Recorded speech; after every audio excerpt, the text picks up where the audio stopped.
Fala galera, História em Pauta número 60 e dessa vez falando sobre fascismo. Só lembrando, quem gostou, clica no gostei, compartilha e se inscreva no nosso canal aqui no YouTube. Fique agora com o vídeo.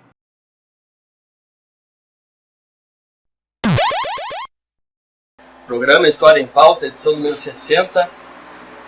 Infelizmente estou solito aqui, Rafael Freitas apresentando o programa História em Pauta de hoje. Hoje, dia 11 de dezembro de 2016, falando aos trabalhadores, aos estudantes do Morro Santana, toda a América Latina e do mundo, que a gente faz parte da mesma humanidade, diretamente pelo 88.3 FM ou pelo blog www.avozdomorro.blogspot.com. Então gostaria de dar as boas-vindas ao nosso convidado, que é um trabalhista histórico da história das Américas, o grande professor de história Luiz Carlos Vergara. Bom dia. Bom dia. Antes de tudo, registrar a alegria, o prazer de estar presente aqui na Voz do Morro, uma emissora que já tem década mais de trabalho, rádio livre, rádio comunitária, ao mesmo tempo. E trazer também um abraço do movimento de rádios comunitárias. Bom, professor Vergara, conta um pouco da tua trajetória acadêmica, profissional, também militância política.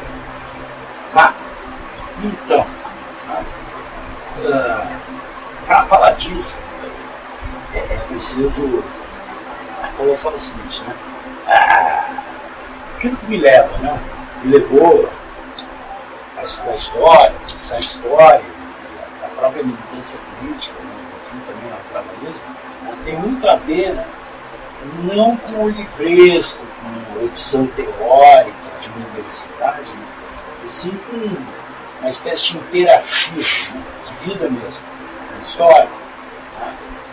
Eu tive um pai biológico, nascido lá pela década de 20, por aí, e era filho bastardo, de um pequeno estancieiro da região de Bagé, da família Vergara, vinda do Uruguai. E este pai ele se envolveu naquelas querelas, não era nenhuma liderança expressiva, mas enfim, pergunharam, acabou assassinado na Praça de Bagé na Revolução de 23. Então esse meu pai biológico acabou se registrando, filho bastardo, acabou se registrando, como era comum na época, foi no cartório e botou o nome dele, incluiu o Vergara no nome dele. Foi meio vigarista, assim. Pegou o nome do pai rico, que não era, Era o pai dele. E foi para Rio Grande, no início dos anos 30. E Rio Grande, naquela época, era uma verdadeira ebulição. O Porto de Santos, o Porto de Rio Grande, era uma ebulição da fundação do Partido Comunista, as grandes lutas sociais, antes da Revolução de 30 e pós-Revolução de 30. Por sua vez, em Rio Grande, minha avó materna, a professora primária, coisa muito comum naquela época, estudava até o 3º ano primário e já era professora. Mas era uma época onde a formação era de excelência. E essa minha avó era do Partido Comunista. E meu pai biológico anarquista. Ela era do PCB ou PCB? PCdoB, glorioso PCdoB. O PCB é um racha, ao menos na visão do PCdoB, mais à direita, mais de composição. Não, a velha era do PCdoB. Professora primária, como na época, e acabou falecendo aos 34 anos de idade, vítima do alcoolismo, de câncer, e considerada louca, migrante, porque ela foi posta para a rua da prefeitura pelos galinhas verdes, ou seja, os integralistas. E toda a família, muito mal letrada, achou que ela era louca, que ela estava vendo galinhas verdes por todo lado e tal. E a minha mãe, então, e assim, meu pai biológico, era casado com a irmã da minha mãe. E a minha mãe acabou também tendo um filho dele e tal, Era muito pegadora também, Fez filho das duas irmãs. Mas a minha avó levou ele para o Partido Comunista. Então, de certo fato, eu quero dizer com isso, eu cresci como filho de mãe solteira, que era uma coisa, nos anos 50, assim, uma pecha da sociedade em cima disso, e ouvindo as histórias românticas das lutas de Rio Grande. E, sei lá, aquilo desde a primeira infância, desde que eu ouvi aquilo, eu sempre tive uma vontade de conferir se aquilo era verdade. Né? E fui conferindo.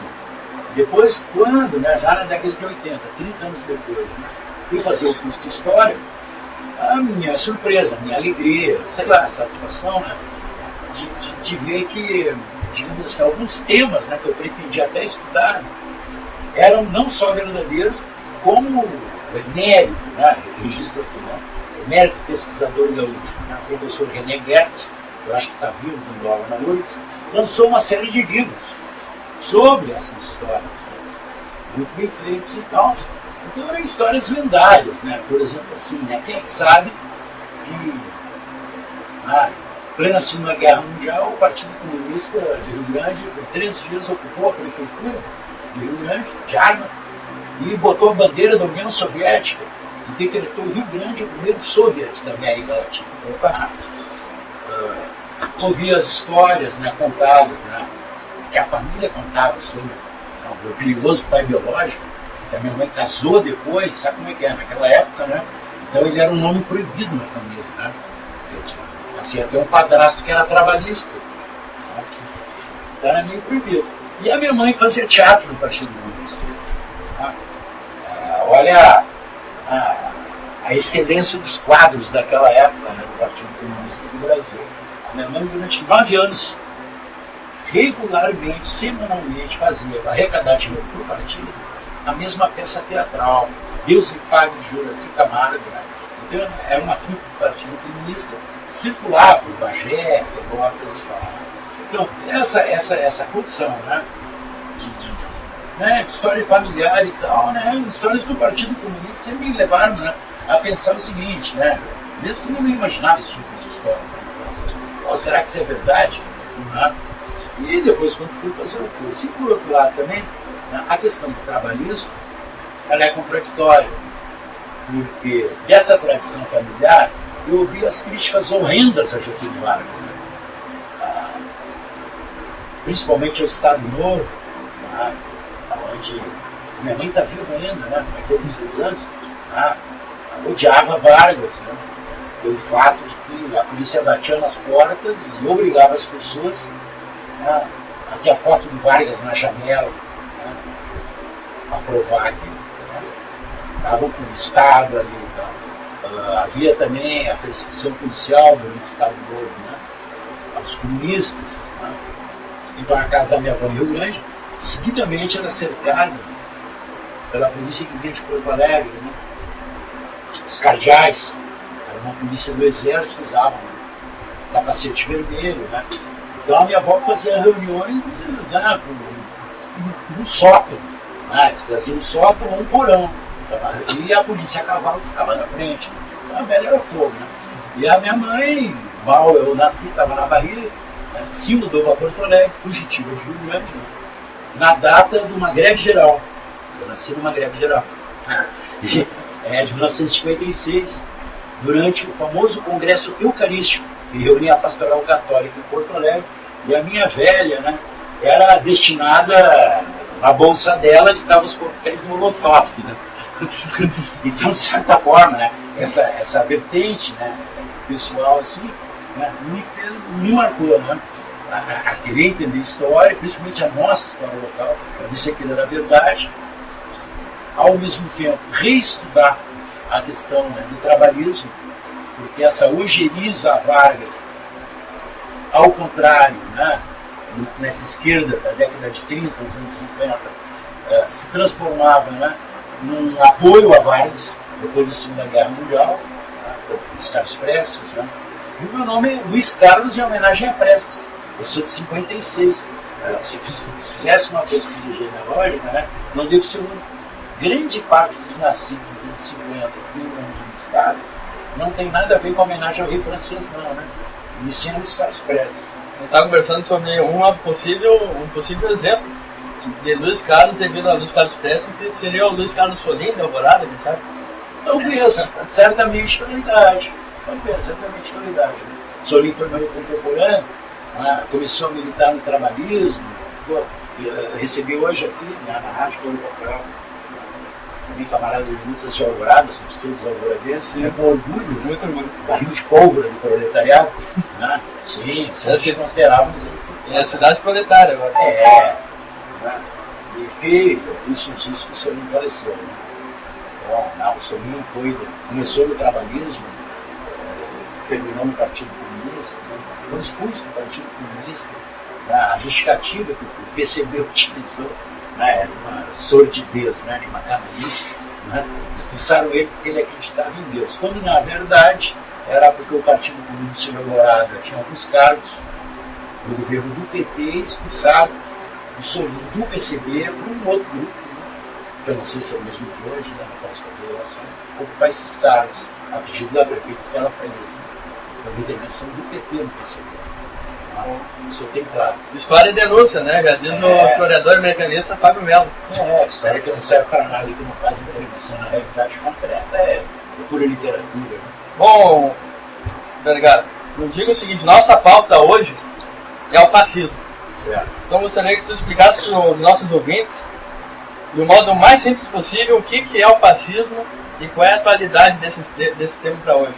Olha, eu, muitos anos de sala de aula, né, como professor voluntário em grupos, principalmente em Alvorada, né, no final dos anos 70, especificamente 78, começamos na longa do primeiro, com apoio, chegou até a ser vereador do PT, Schauer, funcionário e professor da URGS, a gente montou um curso com professores voluntários de diversas tendências políticas, a maioria trabalhistas, já na época, mesmo antes da anistia, né? Gostavam do projeto de reconstrução do trabalhismo, mas havia outras correntes também, cuida da luta armada, se iniciou um curso com os trabalhadores na longa. Bom, de 79 até 2007, 2008, dá mais de 20 anos, aí, 22, 23 anos de trabalho, se montou 8 cursos com professores voluntários e no início dos anos 80 chegamos a ter 120 professores voluntários em 6 bases diferentes. A professora Ariane Abreu fez até uma tese, nunca tive tempo de escrever uma tese, mas já estou numa tese lá, sobre educação popular. Então essa experiência de sala de aula, com proletariado mesmo, né? Pessoas que naquela época tinham uma necessidade concreta de completar o primeiro grau porque as empresas estavam exigindo. Quer dizer, eu completava até a quinta série e ia para a rua. Não era como hoje, né? Não era um excluído como hoje, digamos isso. Hoje também eu uso o analfabeto ou o sujeito que não completou o primeiro grau de forma funcional. Né? Aqueles deixaram a escola nos anos 50, 60. Então, nas experiências desse público mais simples, eu continuo achando, né, que a forma mais simples, né, de colocar a questão do fascismo é exatamente, né, por uma tradição cinematográfica que se tem, né, ainda até hoje, né, de entender o nazismo e o fascismo através do cinema, né, onde então a máquina imperialista, principalmente americana, raramente inglesa, né, tiveram uma grande produção que se repete ainda hoje, né, colocando, né, o nazismo como algo superior tecnologicamente, né, uma visão cinematográfica. Olá, todo mundo que está aí. Opa, tudo bem? Tem uma galera aí. Vou chamar o Rodrigo aqui. Interrompendo o programa, interrompendo a fala. Já avisei ele pela internet, pode continuar, professor. Tá. Então, nossa aula sobre fascismo. Esse programa meio comprido aí quer dizer o seguinte, né? Para mim, a melhor forma é exatamente o discurso de Mussolini. O discurso de Mussolini. Mussolini ainda, naquele período, né, ele não havia estourado a Segunda Guerra Mundial. Ou seja, num período onde o capital americano, o capitalismo internacional e o inglês financiaram a ascensão de Mussolini e Hitler. Né? Quando Mussolini, então, era o herói, Hitler, o herói da mídia internacional, dando entrevista para o mundo inteiro, né, como um novo modelo de governo, né, festejado pelo capitalismo. Havia estourado a guerra e a imprensa internacional, foi a Itália, entrevistou Mussolini e fez a seguinte pergunta: qual a diferença entre o fascismo e o nazismo? Já respondendo uma pergunta do professor Camarão. Então, Já vamos adiantar a resposta. e o Mussolini disse o seguinte, né? A diferença é que o nazismo na Alemanha de Hitler, lá o povo teme o Estado. E na Itália de Mussolini, o povo ama o Estado ou não enxerga o Estado e teme o guarda da esquina. Ou seja, o que Mussolini quer dizer com isso? Né? Que no sistema nazista, o nazismo ele foi mais fruto de um acúmulo de tendências conservadoras na Alemanha, que explodiram na Alemanha, financiadas pelo capital. Então, o povo temia as tropas organizadas do exército, da SS, do Afrika Korps, de toda a máquina estatal alemã. Havia uma repressão onde o povo temia, no seu conjunto, temia tanto que, se estudarmos o nazismo, você vai ver, ele começa a reprimir, ele começa cooptando os trabalhadores sindicais. Para, no segundo momento, Hitler mandar fuzilar a vanguarda sindical que conclui o Partido Nazifascista. No segundo momento, o partido assumia as classes médias, quadros médios universitários, que pelo desemprego, a classe média se rendeu ao Partido Nazista, tanto que os grandes crimes de guerra não foram feitos por imbecis que apertavam o botão das máquinas de gás e faziam as chacinas. Eram professores de música, intelectuais, historiadores, socialistas da universidade, anarquistas. As correntes de esquerda no desemprego se renderam ao nazismo e elas tecnicamente apertavam os botões da Câmara de Gás. Então não foram animais que mataram 5,6 milhões de judeus. Isto é este Estado, faz pouco tempo que se resgatou toda a literatura da filósofa Hannah Arendt, e faz essas denúncias durante o Tribunal de Nuremberg, quando ela pergunta o seguinte, quantos judeus passaram para o lado nazista e escolhiam na fila quem ia morrer primeiro? Isso foi um debate que ficou ao largo da história. Bueno, na radicalização nazista, no final da Segunda Guerra Mundial, Hitler manda fuzilar também esse setor. Hitler, durante a guerra, ele troca 4 vezes o comando do seu exército do partido. Na última fase, quando ele percebe que a Alemanha já está derrotada, ele elimina as classes médias do partido, passa a chamá-los de traidor, porque os caras também vão para o fuzilamento, porque eles passam a trocar de lado ao perceber que as tropas americanas ocuparam a Europa, e Hitler coloca então os camponeses do comando do partido, as classes campesinas.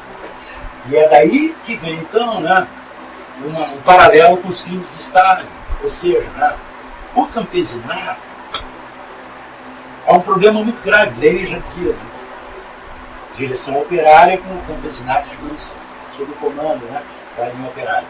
Porque o campesino é um sujeito que mata uma galinha todo dia. Quer dizer, a morte para o camponês é algo. Ele não tem um ataque, ele não tem um fanquiste, um professor de música de história, interessante. O camponês vê aquilo todo dia. Então, assim, obviamente não estou querendo incriminar a classe camponesa como uma classe sanguinária em si. Né? Mas setores sim, ainda mais a Soul. Bom, o que isso tem diferente então com o que Mussolini coloca?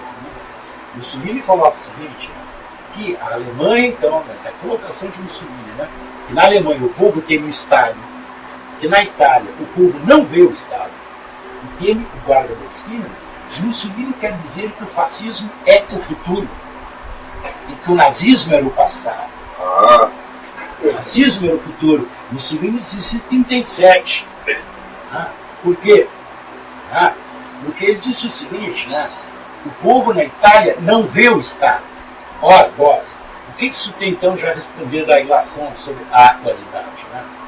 Ora, nós vemos as nossas esquerdas de todos os cortes, e podemos dizer assim, a grosso modo, das correntes, da pequena burguesia revolucionária, que vão do anarquismo, as pequenas correntes, as pequenas frações que radicalizam o seu programa no momento atual, cada vez indo mais de direção vermelha, símbolos e tal, que contraditoriamente representam sua pouca representação social, as grandes frentes, as grandes correntes que representam, digamos, o PT, o petismo, o PCdoB, né? Nós vemos a nossa esquerda ainda aguardando e denunciando o seguinte: olha, ou a gente trava o que está aí ou chegaremos ao fascismo. Não, queridos, nós já estamos no fascismo. Por quê? Porque o fascismo não é a consolidação de um líder no poder. O fascismo é, como diz Mussolini, é exatamente o cai-cai da política burguesa assim. E enquanto isso, eu estou vendo aqui na parede, né, liberdade para Rafael Braga, espero que já esteja livre. Quer dizer, o cara foi preso, um proletário que não é líder, tinha uma grande tendência nacional, e que foi preso porque carregava no meio de uma manifestação vinagre e água sanitária. Aí se pergunta, não sei, está livre ou está preso? Não está. Está preso. Está preso ainda. Isso é o fascismo. É isso que Mussolini queria dizer em 1937. Enquanto, então, a sociedade fica aguardando assim, olha, parece que é autoritário, parece que alguém vai ser preso, é uma imbecilidade. Por quê? Porque nós, os proletários, só damos visibilidade não para o Rafael Braga, mas para o seu filho do grande advogado que milita numa corrente que tem visibilidade de classe média quando ele é preso. É que nem a polícia, né? E quando mata alguém aqui na vila, lá onde eu moro, no Alvorada, ninguém dá bola, cara. Não, a polícia está lá, fumando baseado. A brigada militar, seguindo na estrada. Né? Mas quando morre alguém do bairro Três Figueiras, chama-se, né? Até Carlos, do interior do Estado, tem que prender o bandido, né? Na esquerda é a mesma coisa, né? Nós vivemos uma sociedade capitalista. Né? Então, Mussolini, bem, nós já estamos, na minha concepção, nós já estamos no estado fascista. Por quê? Porque tem milhares de pessoas na prisão que não tem cartaz, cara. Né? E estão presas por coisas desse tipo, né? Passou no meio da manifestação. Né? Enquanto que nós só damos visibilidade se o líder do MST é preso, né? Sabe, essas coisas desse tipo. Né? Então, essa é a questão. Né? A segunda, o cai-cai do Estado. Né? Ontem, por exemplo, está lá, né? Ou arrebentou-se pelo comando do PMDB, né? As denúncias do Odebrecht. Bom, vai cair o PMDB. Aí a esquerda fica assim, né? Digamos, no bloco da Frente Brasil Popular, bom, será que agora, né, o Lula vai passar? Será que vai ser candidato? Vai ser candidato? Ou seja, nós ficamos iludidos numa realidade burguesa, um cai-cai lá em cima, enquanto na prática a repressão está... O bicho está pegando nas vilas, né, no proletariado. Você pega lá Heliópolis, em São Paulo. Pô, cara, eu conheci Heliópolis, né? Uma favela de 40 mil pessoas, e ninguém discute um incêndio criminoso para dar o terreno para o Walmart. Aquilo passou como notícia. Nem as esquerdas, entendeu? Não um cartazinho do setor mais radical, o observador da esquerda, para denunciar que aquilo foi criminoso, que o terreno é da Walmart. Ou seja, enfim, né? Quando nós fazemos um ato, hoje, na resistência, né, por fora dele, você tem a notícia, eu tenho a notícia, todos nós somos noticiados por dentro do que acontece nas notícias da esquerda brasileira. Não estou falando da Globo, correto? Eu tenho várias TV por herança, não sou rico, né? Mas depois que eu descobri, né, que uma TV 24 horas ligada, né, gasta 80 watts e tal, dá 1 kW, 0,78 centavos, como é que eu sou filho único, né? Então eu herdei da minha mãe, de parente, moro no sítiozinho, então tudo na unidade presente. Eu tenho uma TV em cada peça. Eu, por exemplo, tenho a Globo ligada o tempo inteiro. Por quê? Porque como a Globo está trocando agora, já de lado, rifando, você vê melhor uma repressão gravada pela Globo do que pela mídia ninja, que ganha 1 milhão por mês para fazer a mídia que você recebe. Então, nós somos informados por quem sobre a conjuntura brasileira do ponto de vista da resistência. Somos informados pelos aparelhos sob contrato da Frente Popular, das esquerdas. A mídia ninja, o Brasil de Fato, a teoria veio pela Carta Capital, que prega hoje Ciro Gomes na cabeça, com Haddad de São Paulo na vice.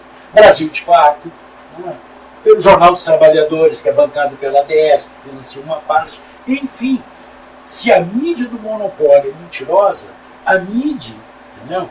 Hoje das esquerdas, por exemplo, o PSOL, qualquer ato que seja feito pela Frente Sem Medo do PSOL não tem espaço na mídia ninja. Assim como não ganha o cara que foi preso ali, entendeu? Eu assisti no Enquanto São Paulo, eu falo isso de cadeira, porque eu represento, eu faço parte do coletivo da Frente Brasil Popular para a comunicação. E, sei lá, o pessoal eu acho que já nem fala mais comigo, mas foda-se, tá entendendo? Por quê? Porque é dali que vem fakes. Entendeu? Não sei o quê. Né? Olha que o governo fez uma lei, papapá. Aí vem alguém na nossa lista lá da rádio, olha, isso aí não é notícia. Você mesmo já denunciou. Olha, isso aí não é notícia verdadeira. Ou seja, é uma estratégia, né, que dá uma falseada, radicaliza para nos motivar a uma luta que de repente não é bem assim. Isso, para mim, não é uma questão ética ou moral. Entendeu? De que a esquerda tem que ser boazinha, a direita é a mais. Não, é uma questão estratégica. Por quê?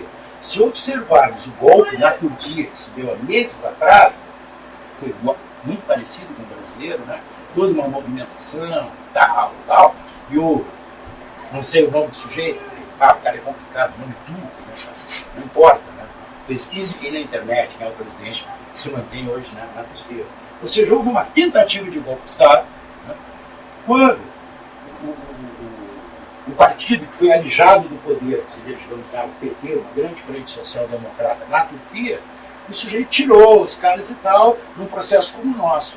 Aí houve uma reação do movimento comandado por esse partido, que é um partido frentista, parecido com o que se pretende no Brasil. Botar o povo na rua. Só que, não se sabe se é infiltração ou não, uma tropa, um grupo militar, resolveu tomar o palácio, com meia dúzia de caminhão armado, com milícias de esquerda, vamos lá e tal, e o governo simplesmente defenestrou toda a democracia na Turquia, né? Utilizou aquilo ali como uma tentativa de luta armada e isso é inédito na humanidade. Em 15 dias, o governo golpista da Turquia demitiu 58 mil funcionários públicos. Foram para a banha todas as listas de 11 partidos de esquerda. Não do que provocou. Então, assim, eu sou muito cuidadoso com notícia falsa vindo do nosso campo da esquerda. Eu não sou, não é questão de romantismo, de ética. Olha, que isso, né, querido? Nos botar o povo brasileiro numa manifestação para entrar numa fria, para salvar, tá entendendo? A sorte de quem roubou mesmo, né? Da esquerda corrupta, tá entendendo? Quer dizer, aí é o seguinte, né, cara? Vai eu pra banha. Vai pessoas que a gente conhece que são funcionários públicos municipais, no listão, não tem eleições. Tu considera o caso da Turquia um exemplo de fascismo? Um exemplo não chega nesse ponto. O que eu quero assim, né, colocar sobre a realidade brasileira. Porque a esquerda brasileira vê muito, assim, compara muito o que ocorreu no Brasil com o golpe no Paraguai, né, do Lugo, né, onde o sujeito foi condenado porque desrespeitou a Bíblia. Enfim, ele era padre, né, bispo e tinha 5 filhos, né, durante a vida dele. Né. O caso do Bill Clinton, né, onde se discutiu se efetivamente sexo oral era sexo ou não. Quer dizer, não, o cara foi lá, né, pegou a estagiária, a gordinha feia. Né, hoje, né, a bonitinha na época, a Mônica Lewinsky, né, para fazer uma oral, não é? E então aquilo, né, ele, claro, com o poder dele, né, a Suprema Corte definiu que, né, sexo oral não é sexo. Então, portanto, ele se salvou do impeachment. Né? Houve agora, né, na Coreia do Sul, que é um país, uma colônia norte-americana, né, a presidente acabou de sofrer ontem o impeachment, porque, né, a boca é pequena, né, ela tem uma companheira, né, e essa companheira, então, estaria usando do poder, né, da presidente, informações privilegiadas, para tomar dinheiro das empresas. Então você vê aí, né, o aspecto pessoal, né, e eu prefiro, dentre os modelos de golpe, não porque eu seja um especialista, mas, pô, eu fico desconfiado, sabe? A unanimidade, já dizia, né? Sei lá, o poeta, né? Toda unanimidade é burra. Toda unanimidade é burra. Se há uma unanimidade em elencar de 10 golpes, 9, eu digo, mas por que ninguém fala no golpe turco? Né? Onde houve uma reação de uma espécie de frente popular, né, para retomar o seu espaço, e o presidente que estava lá, porque a eleição, não sei, tu fica qualquer coisa, né? Sei lá, né? Como no Brasil. Ele se elegeu no voto, mas houve uma contestação gigantesca do mandato dele, inclusive na Suprema Corte da Turquia. E ele foi meio garantido pelos americanos e pelos russos. E aí, de repente, né, cara, os russos e os americanos começaram... Aí, pessoal, falou? Vizinho falar? Não. E... Quer dizer assim, que os russos e os americanos se desentenderam por um período e deu golpe. Quando os russos e os americanos se entenderam de novo, eles liberaram o cara para fazer o que fez, para fazer a faxina. Mas eu acho que é um risco que pode acontecer no Brasil. Exatamente, esse é um risco. Vê bem, então estou dizendo, eu não sou um especialista para afirmar, não quero ser diferente. Mas assim, por prudência, no mínimo, prudência, porque quando toda a esquerda também unânime em alguma coisa, alguma merda tem. Não, mas uma coisa, insistindo na questão, tu considera o Brasil hoje em estado de exceção? Exatamente. Existe estado de exceção também na Turquia? Sim, completamente o estado de exceção na Turquia, como tem no Paraguai, como tem... A Turquia está em tal estado de exceção que sumiu do noticiário. Sumiu do noticiário. Então no Brasil, por exemplo, né, o que eu diria? Porque vê bem, né, cara, fazendo esse paralelo com o Brasil atual. Claro que as forças fascistas, né, estão... Porque em primeiro lugar as pessoas acham que o fascista ou o nazista é um louco. Né? O nazista é um sujeito que nasceu com um gene de cachorro Doberman, né? Há uma explicação biológica, né? O sujeito é um tarado, né? Ele adora botar um judeu no forno, né? Ou seja, ou então o fascista, o nazista, eu que eu falo da filmografia americana, né? Ele é um tarado por tecnologia, né? Então, os alemães tinham uma tecnologia avançada, então a ciência nazista nós temos que reconhecer. Então o sujeito se torna nazista porque ele quer ser cientista, né? É outra linha, né, justificativa. Quando, na verdade, o nazismo é explicado exatamente pelo desemprego e pela desfaçatez da classe média que está passando fome. São pessoas normais, né? É a crise real. Bueno, né, o fascismo. Você não identifica nenhum valor no fascismo na cultura internacional. O fascismo de Mussolini ou de Salazar, o Salazar seria uma espécie de palhaço português ao estilo Mussolini, né? O fascismo é considerado, na cultura internacional, bancada pelos americanos e pelos ingleses, como uma espécie de ditadura fanfarrã, né? Comedores de massa, alegres, né? Que não narra realmente o que aconteceu na Itália, né? Ou seja, Hitler é o mal, Mussolini é um bufão, né? Um palhaço que chegou ao poder. Nada disso. Né? O fascismo, diferente do nazismo, ele começa por uma grande frente apartidária, que é o caso do MBL. Né?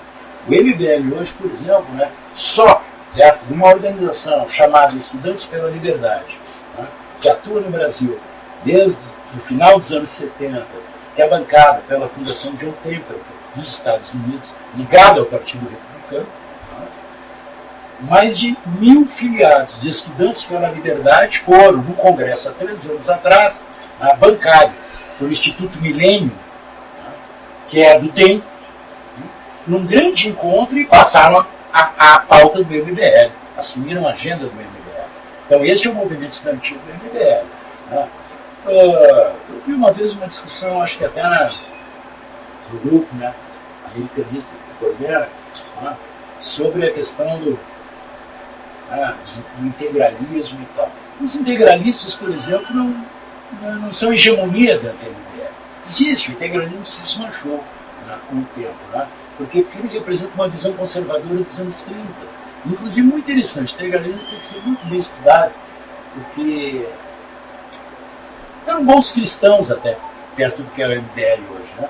Nós temos bem, nós temos grandes figuras da intelectualidade nacional que passaram pelo integralismo. Olavo Bilac, grande poeta. Um dos líderes hoje, digamos assim, uma grande referência das brigadas populares, né? Que tem em São Paulo uma liderança, né? O Douglas, que agora não me lembro o nome dele. Eu lembrei agora o nome que ele estava conversando antes, o Rômulo Almeida, que participou da assessoria econômica no segundo governo Vargas. Era da esquerda e tinha uma passagem pelo integralismo. Pois é. Dom Helder Câmara, o homem que moveu a igreja brasileira, né, protegendo o Dom Casaldália, eu vivi isso, né, cara? Comecei no movimento estudantil em 68. Né? Então, né, nas igrejas que ele se escondia, era integralista. né? A referência hoje de projetos de movimento negro, das brigadas populares, né? Até inclusive a Isabela, né? A gente se perdeu um pouco no debate, é Abdias do Nascimento, fundador do movimento quilombosta, que saiu do integralismo na década de 30 e se tornou o primeiro deputado trabalhista negro. E ainda hoje, criador do MNU, Movimento Negro Unificado. Né? Então, veja bem, né? Grandes poetas, grandes intelectuais, né? Saíram, emergiram. Né? Por quê? Né? Porque havia uma componente naquele integralismo dos anos 30, né? De uma certa de um clamor por uma originalidade nacional. Né? Assim, ele era anti-eurocentrista. Né? Então, esse integralismo, essa direita de hoje não, ela é entreguista completamente. Né? Você não vê o Kim Kataguiri, ou não sei, o vice dele, que é negro, né? Preto, né? Negro é luta e preto, né? Preto é cor. Tem o preto, né? O capitão do mar, que esquerda querida, com toda a razão. Se elegeu vereador, agora parece São Paulo. Fernando Feriado. Né? Que é um sujeito que só depõe, desgasta, né? Todas as lutas negras. Então você não vê esse cara querendo, né? Digamos assim, uma originalidade nacional, reivindicar, digamos, uma cultura tropicalista, né? Que por si só é meio anticolonialista. Né? Então aquele integralismo de ontem é completamente diferenciado. Bom, pegando um gancho que você citou sobre a questão da originalidade brasileira, outra pergunta que eu tenho que fazer é o seguinte: o fascismo é uma invenção tipicamente europeia? Olha, aquela pergunta, a resposta do esperto, né? Sim e não. Sim, porque historicamente, né, na minha experiência, né, ele nasce, né, na Europa, mas, né, não é contraditório no seguinte sentido, né? Ele tem uma vertente original, né, anterior à questão do nazismo e do fascismo italiano, né? Porque as correntes fascistas se formam na passagem do final do século XIX na Europa, que levam à Primeira Guerra Mundial. Por exemplo, né, o assassinato do arquiduque da Áustria, né, que provocou, enfim, a Primeira Guerra Mundial, é uma articulação, é um assassinato provocado pelo grupo dos jovens turcos. Os jovens turcos era uma organização já de cunho fascista. Né? Então a Turquia tem uma trajetória histórica. Sim, o Afeganistão também. Então, mas, de certa forma, esses países eram periféricos ao capitalismo central da Europa. Né? Então, de certa forma, né? Uma questão de opção. Tá entendendo? Eu acho que fica ao gosto do freguês. Né? Se você considerar, né, o fascismo italiano como, digamos assim, claro, pela sua expressão, pela sua força, né, um fenômeno puramente europeu, bom, então podemos dizer que o fascismo, né, nasce na Europa, né, e se espalha. Né? Ou então, se você considerar, né, que o fascismo, como essa é a linha que eu me filiei, né, ele é um produto do capitalismo, do desenvolvimento do capitalismo. E Mussolini, para mim, tinha razão no que ele colocou. Né? O fascismo, o nazismo não se repete, de certa forma, a não ser de uma forma radicalmente ao estilo, digamos, de uma Botsuana, de uma Uganda, né? Onde é um golpe por dia, né? Em certos países africanos, tem um golpe por dia. Na outra semana, que já tem um ponto, por exemplo, né, por tradição secular, que já nem mais general que o poder. Né? Em alguns lugares já é o soldado ou o sargento. Né? O sargento se torna o ditador de plantão por 15 dias, aí vem o cabo da tropa, mobiliza e derruba. Ele já nem alcança o generalato. Mas o sujeito vai lá, né, coloca todo aquele paramento meio hitleriano e passa na bala a população inteira. Né? Mas ele é mais relativo, digamos assim, né, aos conflitos étnicos. Claro, todos manipulados, né? Basta ter, ou seja, na África, não é? Infelizmente, seja a esquerda ou a direita, se você tem a cada 5 quilômetros alguém descobre um veio de diamante, ali se forma uma tendência política para vender aquele diamante no mercado internacional. Seja com o nome, entendeu? Exército Radical, Anarquia Proletária, Exército Libertário. Porque, a rigor, é uma questão complexa. Parece que eu estou querendo, né, bater na esquerda, mas não. Alguém conhece uma organização de direita que não fala em liberdade? Não. O grande segredo, né, da comunicação em política é que não existe o discurso de direita. Alguém conhece um partido, até um novo, né, liderado no Rio Grande do Sul, né, que não desceu, né, mas é um deputado ali, fugiu o nome, o menino ali de veio do Vale do Piscina. Isso, Van Harten. O Van Harten, o holandês. Menino propaganda, holandês, exatamente. Né? Mas, por exemplo, até o Partido Novo não prega o quê? Se você olha para o programa, novo, né? Tá entendendo? Então, a rigor, né, do ponto de vista da comunicação e da política, você só tem que citar e diferenciar. Essa é a natureza da pesquisa e da sacação política. Quem não entender isso não vai entender nada nunca. É o, digamos assim, o óbvio. O óbvio é completamente complexo, a questão do óbvio. Você não encontra um deputado, um ditador que diga assim, olha, eu assumi o poder para matar o povo. Eu vim aqui para explorar, para tirar o teu dinheiro e roubar para casa. Desafio os ouvintes, está entendendo? Se alguém acha na história da humanidade, tá? Isso é uma questão cultural. Tá? Algum político, povo ou tendência que procure o respaldo e a legitimidade de um grupo, né, do ponto de vista, estou falando do ponto de vista eleitoral, o apoio, né, que chegue ao poder dizendo que veio para sacanear todo mundo, cara. Sabe? A mente humana não é imbecil a ponto de dizer, pô, o cara está dizendo que vai me estuprar, tá, né? Vai levar a minha casa, vai me roubar, né, vai me botar no forno. E eu digo, não, o cara é bacana, não. Então, a rigor, a gente quando faz a crítica política, se obriga a diferenciar tudo aquilo que parece esquerda, que não é. Entendeu? Por uma questão de, digamos, de consequência semântica da língua. Tu acredita que muitas vezes, ou algumas vezes aqui no Brasil, o que parece ser de esquerda tem alguns elementos do fascismo? Sim, claro que sim. Assim no mundo inteiro, é isso que eu quero falar. Né? Você pega assim, ó, como exemplo, certo? Vamos pegar Tonton Macuti lá do Haiti, né, e tal. Pô, cara, né, até a família, né, CC lá, né, a família deles e tal, 3 gerações, né, os caras vinham para o quê? Para ajudar o povo haitiano, entendeu? E todos os crimes. Então, quer dizer que a rigor, né, por questão de princípio, né, não há um discurso de direita. Obviamente, as organizações se fazem passar, né, até por esquerda.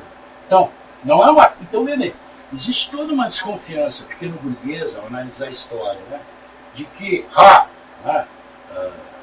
cuidado aí com os partidos socialistas, né, isso, né, até no Brasil, principalmente, na formação do trabalhismo, como diz o Autodesia, botar o S nascido, trabalhismo e socialismo. Aí vinha o PT, não, nós somos socialistas radicais de verdade, né, optou essa massa eleitoral para o PT, né? Ou seja, né, que um setor da direita reage, olha só, eles são de direita, porque o partido, né, o Hitler também se chamava Nacional Socialista, correto? Né? O colega aqui, professor de história, né? Qual é o nome do partido hitleriano? Nacional Socialista. Né? Então, a própria direita também te acusa, a esquerda aí pode virar, entendeu? E há provas concretas disso, né? Provas concretas, né, cara? Por quê? Você pega, por exemplo, este grupo, né, de esquerda, está sendo criminalizado. Nós vamos pegar, assim, um exemplo, né, para não chatear, para não atacar o petismo. Vamos pegar o caso do Dulcídio, né, senador Dulcídio.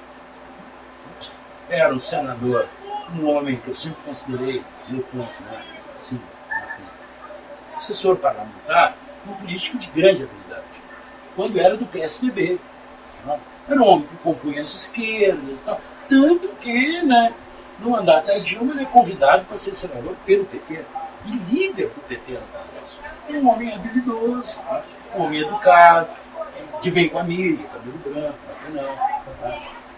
que não era um homem rico. Bom, aí se descobre o quê? Né? Que mal ou bem, acho que aí não é dúvida, né?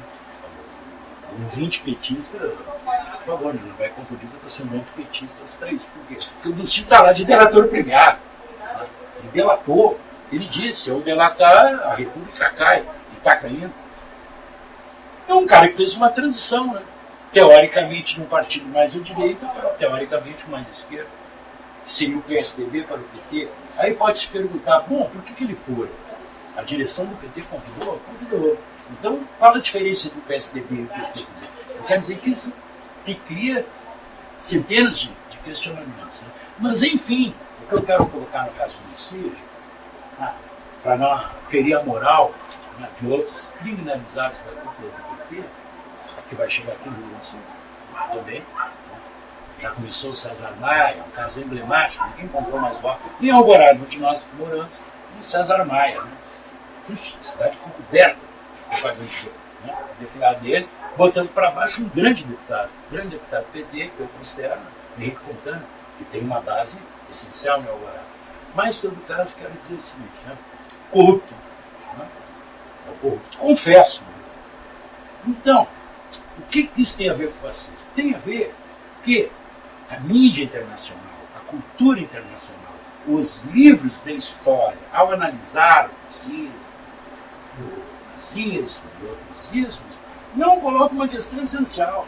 Os caras não eram loucos, nem tarados, os caras eram ladrão. Né? Eram ladrões, cara, corruptos. Ou seja, né? Pouca gente sabe, por exemplo, basta ler, para quem gosta do assunto, né? Pega as memórias do arquiteto de Hitler, né? Albert Speer. São 3 livrões, cada um de 500 páginas. Né? Tem documentário. Né? Exatamente. Né? Ou seja, né? A cada avanço da tropa de Hitler, os caras não ficavam lá, listando só para matar as pessoas. Eles matavam para ficar com as casas, para ficar com as firmas. Né? Tipo assim, invadiram Paris. Eles não botaram fogo em Paris só por prazer. Não. Né? Teve um general que ficou com a companhia elétrica de bondes, o outro ficava com a mina, e o soldado ficava com a tendinha de verdura. Ou seja, era um verdadeiro motim, era saque, viking, né, cara? Era saque. Era uma pirataria moderna. Uma pirataria moderna, exatamente, sobre rodas. Então, né, na Itália é a mesma coisa, né? Por isso, muitos deputados se militarizaram, né? Hitler não era, Hitler tinha sido cabo na Primeira Guerra Mundial. E tentou, em 23, fazer o putsch, né, da cervejaria. Né? Em 23, ele pega a sua milícia partidária, né, e tenta, né?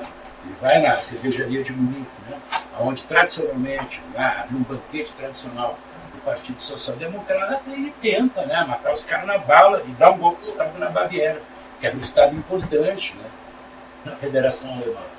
E, né, no meio do caminho, né, algumas tropas oficiais, né, agora me fugiu no momento, né, o nome do comandante, né, disseram não, e deixaram o Hitler meio abandonado. Né.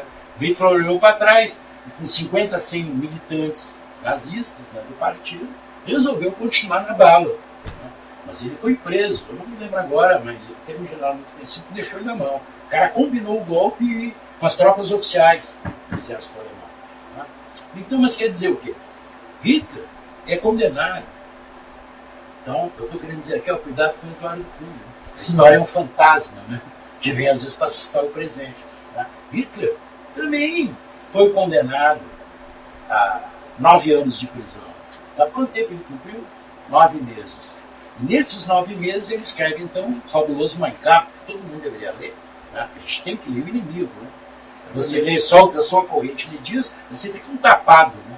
Sabe? Se você ouvir só a corrente partidária. Vou mesclar 2 perguntas. Uma pergunta original do nosso roteiro, que é a seguinte: Getúlio Vargas foi fascista durante o Estado Novo?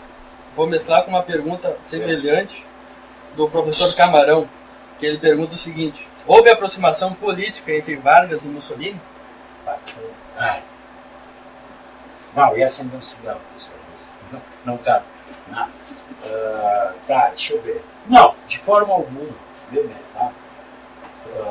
Hoje, a nova geração de historiadores, né, é muito salutar, né, que ela tenha uma nova visão sobre o Estado Novo e sobre o passado da história brasileira. Né? Essa pecha, não é, maneira justificada, né? Tipo, o Getúlio teria sido fascista, o Estado Novo, né? A tua mãe era fascista? Não, minha mãe era do PCdoB. Né? Não, ela era antigetulista, né? Mas se tornou varguista quando Prestes saiu da prisão, né? E passa a dizer o seguinte: não, o mal não é o Getúlio, né? O mal era Dutra, a direita conservadora. Né? Prestes é um dos grandes movimentos de inteligência do Prestes. Aliás, pouca gente sabe, né? O Prestes se filiou no PDT no final da vida e é presidente de honra do PDT. Alguém sabia disso? Eu sempre sou amigo pessoal aí do membro da juventude, Fábio Melo. Pois é. Ele sempre me diz isso. Eu reivindico, às vezes, né, no trabalhismo. Pô, né, todo mundo fala do Brizola, cadê o Prestes? Né? Mas não é hora ainda. Não chegou a vez do Prestes no trabalhismo. Mas eu quero dizer, né, o seguinte, vê bem. Então, em 1980, ao comemorar-se os 50 anos da Revolução de 30, eu estava, na época, eu tinha retornado ao curso de História. Então, era incrível a movimentação da Universidade Brasileira, que produziu tonelagens e tonelagens e distribuiu verbas para pequenos estudantes medíocres para fazer suas teses em pós-graduação, desde que condenassem Vargas. Década de 80.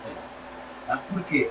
Porque era uma década onde o que seria, digamos, né, as correntes mais à esquerda, que pretendiam romper com o MDB e fazer os partidos, que vou citar dois, né, pela sua importância, o PT e depois o trabalhismo, né, o PTB, era preciso, então, dar um combate na realidade concreta a essas tendências, né, que queriam fazer uma dissidência à esquerda do MDB, né, e a forma era acabar com Getúlio, né, para que a corrente não vingasse no racha do MDB. Bom, nesse aspecto aí, houve uma certa unidade das esquerdas com o conservadorismo. Você tinha uma criminalização na década de 80. Estou usando este período, né, dos festejos dos 50 anos da Revolução de 30, porque aquilo que vinha, né, de forma em gestação, através de um livro e tal, ou de, né, na década de 80, você pega a década de 80, né, 1980, cara, para 54, faziam apenas 26 anos do suicídio de Vargas. Era muito presente nas pessoas, né? Havia muitas pessoas que viram, estavam. Então, aquela coisa que vinha, na década de 80, nos festejos, foi o único festejo que durou 5 anos. Tá entendendo? A produção literária do cinquentenário, né, da Revolução de 30, foi algo assim que era dado de graça, né, cara? Você queria um financiamento para fazer um mestrado na PUC, o professor te orientava, disse, olha, a linha é essa. Não, mas eu não sei, nem me interessa. Não, mas a linha é essa. Mas é importante contextualizar que vivíamos em plena ditadura militar. Em plena né? ditadura militar, mas em 1980, me desculpe a galera, né, que viveu entre 80 e 88 e tal, a ditadura era um desgaste só, entendeu? Nem os militares acreditavam, não havia uma repressão. Então, assim, a geração que fez o PT, por exemplo, não viveu. A ditadura, ela praticamente se desgasta, se desmancha a partir da anistia. Né? Não há mais assassinato, não há mais grupo de guerra, não há mais uma repressão. Pelo contrário. Ou seja, já havia um clima, né, de bastante liberalidade, e a ditadura dependia do MDB para permanecer. Então, tanto as forças da ditadura, né, da arena, né, que mantinha o regime ditatorial, quanto a oposição ao regime, bancada pelo MDB, tinham o mesmo interesse, não deixar as esquerdas constituir seus partidos. O que acabou acontecendo, né, a força, tá, com o final do MDB e a criação, né, digamos, do PTB, que virou PDT, do PT, e as esquerdas permaneceram no MDB nessa época. O PCdoB, por exemplo, estava dentro do PMDB neste período, e eram, assim como o grupo do Tarso Genro, estava dentro do PMDB. E, entre a anistia, em 1985, durante 7 anos, e o PCdoB, os quadros do PCdoB, os quadros do MR8, os quadros do PNC, né, a ala vermelha do PCdoB, eram cruéis em relação as correntes trotskistas que previam a construção de um partido independente de trabalhadores. E a nós, os trabalhistas, que queriam, entendeu? Nós éramos assim, penalizados pelas forças da ditadura, aliadas à esquerda que permanecia na oposição burguesa. O Tarso Genro só saiu do PMDB quando não se elegeu deputado estadual nem federal, aí ele migrou para o PT. O PCdoB foi em 83, que adquiriu legalidade e construiu seu partido próprio, sendo que foi um racha. O PCB permaneceu, tem gente até hoje dentro do PMDB no PCB. Por quê? Porque não tinha força para fazer partido, entende? Mas eu quero dizer que a criminalização de Vargas, então, tem muito desse período. Agora, vejam bem, tá? Quando eu falo dos novos historiadores, né? Desintoxicados deste período, isso é bom, né? Você olha, pequenas resenhas gerais, hoje com a internet, muita gente lê por ali, você vê o seguinte, eles dizem o quê? O que eu vou dizer. Né? Então, por isso, né? É bem-vindo para mim o novo discurso da geração de historiadores. Né? É tipo assim, não era não. Por quê? Porque houve relações oficiais entre a igreja, né, do Papa, que apoiou o fascismo na Itália, com a igreja brasileira, houve documentos oficiais. Houve relações com a Itália fascista, houve. Por quê? Ora, a Itália não estava em guerra ainda, não havia guerra. E o Getúlio trouxe a FNM, a Fábrica Nacional de Motores, aqui no Rio Grande do Sul.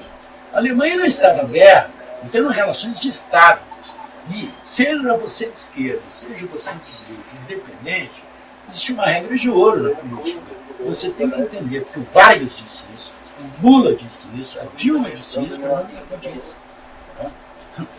Um país não tem ideologia, um país tem interesses. Então, se não fosse essa política varguista desse período pós-30, que obviamente, numa linha de tempo, compare-se à ascensão da Itália, né, de Hitler na Alemanha, nós não teríamos no Rio Grande do Sul a excelência da indústria gaúcha, que hoje, depois do golpe, São Paulo diminuiu. E deste período, por exemplo, a ascensão de uma pequena fábrica, a Neubauer, grande indústria gaúcha, a Renner. A Renner era uma potência, eles tinham fazendas para criar ovelha, tinham uns lanifícios, faziam a lã, cortavam o tecido e vendiam na loja. Né? A tinta para atingir os tecidos, acabou dando as tintas Renner, quer dizer, né? Era uma empresa de ciclo completo para o capitalismo, disputava o mercado mundial. Então, há muitos anos, né, a professora Sandra Jataí Pesavento, que é uma lenda, né, na história gaúcha, bolou um curso, onde eu fui aluno desse curso, né, no doutorado da URGS, sobre a indústria gaúcha. E ali se vê que toda a pecha de que a indústria gaúcha, Bromberg, Renner, Neubauer e tal, fosse, digamos, uma expressão do nazismo, no Rio Grande do Sul, pelo contrário, era uma expressão do New Deal, de Roosevelt, nos Estados Unidos. Por quê? O seu A.J. Renner é uma lenda que tem que ser estudada. Ele formou um grupo de empresários nessa época para conhecer o Ford, o inventor do automóvel, né, do Taylor Fordismo, né, da linha de produção em série. Ou seja, era muito mais próximo do New Deal americano, desenvolvimentismo, do trabalhismo americano. Então, assim, não há nenhuma parecência. Outra questão que eu sei que a resposta está generalizada é que também está caindo por terra, por incrível que pareça, o último bastião reacionário sobre esse período varguista, que é exatamente a intelectualidade do campo da comunicação. Ela resiste a afirmar que Getúlio seria nazista ou fascista ou Estado Novo pelo uso do rádio. Ou seja, rapaz, né, a tecnologia não tem conteúdo ideológico. Pode ter conteúdo de dispensador de mão de obra. Mas a ideologia da voz do morro é porque ela tem um microfone choro, transmissor? Não, né? A ideologia não está contida na tecnologia, e sim no conteúdo. Então, né? E mais, se você analisar todas as propagandas do Estado Novo, bancadas pelo DIC por todo, você vai ver que o que havia agregado era o conteúdo nacional. Né? Você pega toda a radiodifusão do período varguista, antes, depois do Estado Novo, e você vai dizer o quê? Ari Barroso Pixinguinha era nazista, era fascista. O melhor da música, né? Ademir de Fonseca, as rainhas do rádio, era uma propaganda do Estado? Era. Mas era uma propaganda para pegar o ensino público e gratuito. Então, né, a visão, né, de que o Estado Novo, ou o período varguista no seu completo, teria, digamos, uma hegemonia fascista. Havia correntes fascistas? Havia. Os integralistas de Plínio Salgado, o grande intelectual Paulo de Figueiredo, fascista completo. Mas o sujeito é tão fascista em busca de uma natureza própria do povo brasileiro, né, que é um dos criadores do tropicalismo, considerado de esquerda. E que livros e autores que eu indicaria para os ouvintes, caso eles queiram pesquisar o assunto? Aproveitando também a pergunta da nossa colega Janaína, professora do Paraná, ela pergunta qual a obra que melhor se aplica na compreensão do fascismo. Gostaria que tu citasse autores atuais. Rapaz, não. Autores atuais, eu recomendo, acho que os melhores, assim, né? Seria o professor Zé Boaventura, né? Portugal, né? doutor, né? Em política, né? Eu acho que hoje ele é livre docente em Portugal. Tem coisas dele na internet, tudo e tal, né? Nas tratativas agora, né? Ele está em trabalho hoje, digamos, né? Tem feito muito simples, né, em Portugal, aonde ele parte do salazarismo, certo? Para a análise, né, das questões da atualidade. O professor Boaventura, se eu não me engano é José Boaventura, você pode ter alguma dúvida, né? Ele trabalha ele é livre docente, convidado por universidades e tal, e é muito legal as palestras deles em vídeo, né, aonde, né, ele fala dos livros que ele trabalhou. Né? Por que eu, digamos, né, do meu ponto de vista, é algo bastante atual? Porque se você estudar o salazarismo, você tem um grande norte para entender o Brasil. Porque, né, a cultura, né, enfim, nós somos uma cultura ibérica, né, e Portugal... Eu se despedindo de lá, né? O povo português não é bem aquilo, né, que nem nós, né, imaginamos, independente, né, sermos de esquerda, de direita e tal. Não, e não compõe bem aquilo que a gente chama o branco no Brasil. Né? Se você for a Portugal, né, e é preciso mais ir às vezes com literatura, você vai ver que, né, a gente imagina, né, que os árabes, né, invadiram, né, Portugal lá em 736 e foram postos a correr, né, na Reconquista, 1349, se não me engano. A gente vai perdendo, né, negócio de datas, né, no famoso processo de Reconquista. Você fica imaginando assim, que um pedaço de Portugal é branco, português, e outro pedaço é árabe, é mouro, e outro pedaço é negro. Você chegar lá, você vê que há 700 anos aqui não é branco, nem negro, nem árabe. É uma coisa só, cara. O povo português é uma síntese. Quando veio para cá também. Estou falando que já é uma síntese dos anos 700. Então, quando a primeira caravela chega aqui, já tem 800 anos de amálgama. Então, o português é algo muito diferente. Então, você se sente realmente no Brasil. Tá? É muito Brasil. É mais Brasil, digamos, que a relação que Angola passa a ter com Portugal. É cosmopolita. A comunidade portuguesa quase que se iguala à comunidade inglesa, em termos de língua, né? E a comunidade espanhola, que são as maiores, né? A francesa, em termos linguísticos. Né? Você tem português na China e tal. Mas aquele corno da África ali, entendeu? Aquilo, digamos, você não vai encontrar, digamos, um português de Macau, digamos, né? Em Lisboa ou em Portugal. Mas se você for a Setúbal, pô, cara, tá a 30 quilômetros das ilhas africanas, tá entendendo? O pessoal anda de barco. Então, é uma África, né? Então, aí você vê, então, que o salazarismo, o estilo do fascismo português, pode ser, sim, digamos, uma das vertentes para a gente estudar o fascismo. E a gente fica comparando o nosso fascismo com o alemão, com o italiano, né? Por que não buscar, digamos, um fascismo mais próximo, culturalmente, das nossas raízes? Por isso eu cito Boaventura. Dos clássicos antigos, que eu considero perenes, né, é Ernesto Laclau. Né? É um professor que hoje não sei onde está, tá? Mas a sua grande fase de publicação foi nos anos 70, 80, né, era professor em Oxford, é um argentino, tá? Participou da luta armada, era do Exército Revolucionário Popular, na UERP, na Argentina, ligado à esquerda peronista, né, foi expulso da Argentina e tornou-se um professor brilhante. E o tema dele tem um livro clássico-érrimo dele, que para mim continua atual, apesar de 40 anos, entendeu? Né, que se chama exatamente, né, Capitalismo, Fascismo e Nazismo. Né, aonde então ele desmonta a sociologia norte-americana com a visão de populismo, que sempre no Brasil é agregado ao fascismo, pelo capital. Se você vê a crítica da Rede Globo e da CNN à vitória de Trump nos Estados Unidos, eu chamo ele de populista.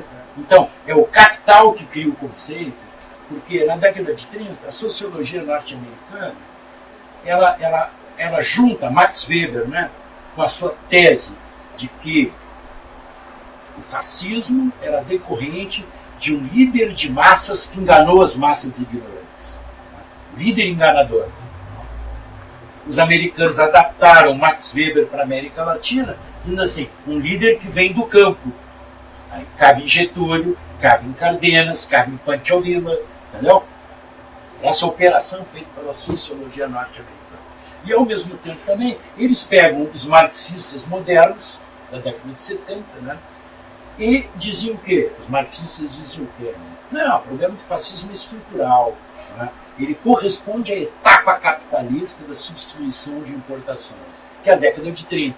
Então, isso iguala Perón, Vargas, Cardenas, o México, a Hitler e Mussolini. Um autor que pode se encaixar nessa vertente é o Leandro Konder, que eu fiz uma resenha e publiquei no blog do Grupo de Estudo Americanista, Ficando Barato. O livro é Introdução ao Fascismo, lançado pela Expressão Popular em 2009. E ele localiza a origem do fascismo exatamente nesse período aí que tu cita, durante a fase da história econômica geral da implantação do capitalismo monopolista do Estado. Pois é. Que é aí onde surge, nessa visão do marxista Leandro Konder, o fascismo. Pois é uma visão equivocada, apesar do Leandro Konder ser excepcional em muitos assuntos, mas o que leva Leandro Konder, né, a essa posição? É a lealdade dele ao Partido Comunista, né, ao PCB. Tá? Tanto que hoje talvez ele já não pense mais a mesma coisa, se tiver vivo, né? Então é um autor excelente, né, cara? Leandro Konder é brilhante quando trata de cultura, mas desse período, essa infelicidade dele é a lealdade dele à visão do Partido Comunista, do PCB, né, que ainda estava naquela fase. Se você lê obras do Leandro Konder, ele justifica isso ainda para a tática do PCB de primeiro impulsionar a burguesia para fazer o capitalismo, para depois fazer o socialismo, que se chama tática etapista. Né? Primeiro tu empurra as elites, elas fazem o capitalismo e aí dentro, né, espontaneamente, o proletariado vai se rebelar. Né? Que já na década de 30 o Caio Prado Júnior faz a demolição dessa tese, né? Com a Revolução Brasileira, dizendo que não há etapas. Né? Mas essa questão do Leandro Konder né, é falsa. É uma tese realmente falsa, porque comprova que os fascistas permaneceram, né? Pós-década de 30. Daí, né? Então, eu não sei, já me perdi um pouco também. Então Não, é o seguinte, o que tu pode indicar para nós, além de livros também, músicas e filmes? Não, tá. Eu fiz questão de citar. Mas já pode continuar a pergunta nessa direção também, músicas e filmes. Eu quero encerrar ali, né, e registrar realmente, né, alguns autores importantes. Eu acho que o Boaventura, já expliquei por quê, né, porque ele se dedica um pouco ao tema geral, mas a partir do salazarismo português. Né. Falei do Ernesto Laclau, né, teórico, participou da luta armada, um argentino, né, que acabou se tornando doutor em Oxford, eu acho que talvez seja um livro docente hoje, que para tratar de capitalismo, fascismo e nazismo, ele reconstrói e faz a demolição do conceito de populismo, né, que nasce no início dos anos 30 pela sociologia americana, e leva Max Weber para lecionar nos Estados Unidos, né, pega um pouco de Arnold Toynbee, né, e passa para o Brasil via UDN. É a direita udenista que passa a fazer o combate ao passado, que seria o trabalhismo, o peronismo, Eles colocam isso como algo comum, né? Entendeu? Né? É o que eles vão chamar de caudilismo. Aí nasce o conceito, né? Ter um caudilho, resolve, o último caudilho, essas coisas assim. Uma espécie de caudilismo, são conceitos colados. Né? Pela vertente camponesa latino-americana, seriam caudilhos. Né? E né, esse conceito, então, passa pela construção da universidade brasileira, principalmente na USP, que é a primeira universidade brasileira. Né? Esse conceito é carregado na USP até hoje. Por isso, né, que a USP, né, é um pouco forma parte da extrema-direita e, digamos, no combate teórico, vamos dizer que a Unicamp é mais esquerda, né, do que a USP. Né? Você tem na USP carecão, são dois carecas que brigam, não é o Condé, né, na filosofia, e na Unicamp o outro careca, na Leandro Carnal. Né? Não, é midiático o jogo, mas são bons. São bons, vale a pena a gente acompanhar. Né? Mas é aquela briga de mídia, né? Dois carecas, um USP, né? Então, se você vê, né, os dois pela liberdade é na USP. Então, a USP, desde essa época, é um repositório da direita. Não por acaso, né? Agora, realmente vai uma provocação. Né? Metade dos teóricos da USP fizeram o PT e outra metade o PSDB. Uma origem comum. Por isso, há uma origem comum. Mas já da Unicamp surgem os grupos mais radicais. As brigadas populares. Da nossa isso, né? Vem da Unicamp, né? A UFERJ no Rio, né? É mais ali. A nossa URGS aqui, né? Convenhamos, né? É bem melhor para mim que sou filho da PUC. Né? Nós, os filhos da PUC, é o cristianismo só, né, cara? Uma coisa, Vergado. Será que dá pra gente aprender sobre fascismo na música? Olha, eu acho que, não sei. Uma música da MPB? Eu acho assim, tá? No Brasil, você não tem... O Brasil não tem tradição, por exemplo, de filosofia. O Brasil tem uma tradição das ciências sociais. Será que Cálice, Chico Buarque, não dá para aprender sobre fascismo? Claro que sim, é isso que eu queria colocar. Não nas músicas em si, mas eu queria fazer a seguinte introdução. Né? Em termos de produção acadêmica, né, no campo das ciências sociais, correto? Você tem a política brasileira, o pensamento brasileiro, marcado desde a velha monarquia até a década de 70, pelos advogados. Né? Os advogados eram escritores, jornalistas, né? Você tem a ascensão de uma hegemonia, né, dos advogados. Você pega a maioria da literatura antiga brasileira, jornalista, todo mundo era advogado. É só durante a ditadura, né, e pela esquerda, digamos assim, e aí passa-se devido crédito da família Cardoso, que nós vamos ter uma espécie de reino dos sociólogos. Né? A sociologia faz o PSDB e faz o PT. E, pós-Fernando Henrique, você tem o reino dos economistas. Né? Vem o economês, né? O economicismo e tal. Nós, historiadores, né, nunca tivemos visto, tá entendendo? Porque o historiador de verdade ele se contrapõe. Ele é meio maldito em qualquer corrente política. Né? Tá? A partir do conceito, né, cara, que a história realmente tem que ser verdadeira, ou no mínimo alcançar o maior grau de verdade possível. Né? História. Né? Vamos usar um conceito de jornalismo para a história, não é? Tudo aquilo, né, que não tem contestação é propaganda, não é matéria. Né? Ou seja, toda história que só legitima não é história, é propaganda. Né? Não passa de propaganda. Tá? Então, nesse sentido aí, né, a filosofia, é aí que eu queria chegar para chegar na música. Né? A filosofia, então, é um desastre no Brasil. Você tem, durante os últimos 70 anos, desde que a USP construiu a primeira faculdade de filosofia, né, você tem papagaios, né, cara? Macaquito da cultura internacional. Que valor tem para a realidade concreta brasileira? Né? Eu sei ganhar o título de pós-doutor, porque escrevi o seguinte, né? A diferença, né, entre o conceito de átomo em Demócrito e Epicuro, segundo Karl Marx, 1848. A diferença tem. Né? Qual é o discurso de Platão em relação a Sócrates, Heliópolis, Teresópolis, né? Deve ter sido, né, um filósofo. Não tem valor nenhum, cara. Ou seja, a filosofia acadêmica no Brasil não conseguiu produzir um filósofo sequer, né? Para não fazer injustiça, vou falar de dois que não são filósofos, fazem filosofia, né? Que foi Florestan Fernandes, né?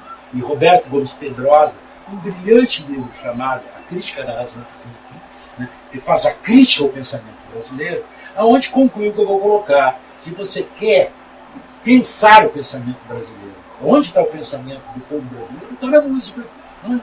Quando um grande poeta, o Pixinguinha, diz assim, né, as rosas não falam, as rosas simplesmente exalam, né, o perfume que sai de ti.